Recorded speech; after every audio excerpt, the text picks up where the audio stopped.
সীমান্ত পেরিয়ে বাংলাদেশে যাওয়ার আগেই দুজন বাংলাদেশি নাগরিক গ্রেপ্তার।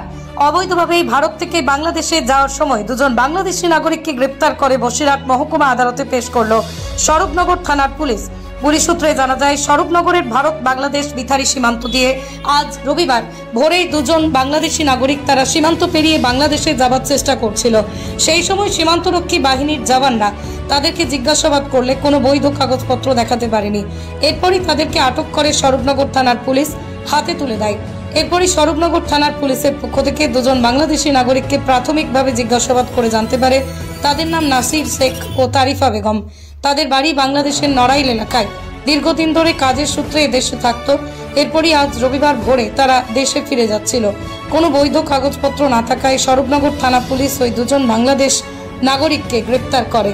ধৃত দুই বাংলাদেশি নাগরিককে আজ রবিবার বসিরহাট মহকুমা আদালতে পেশ করে।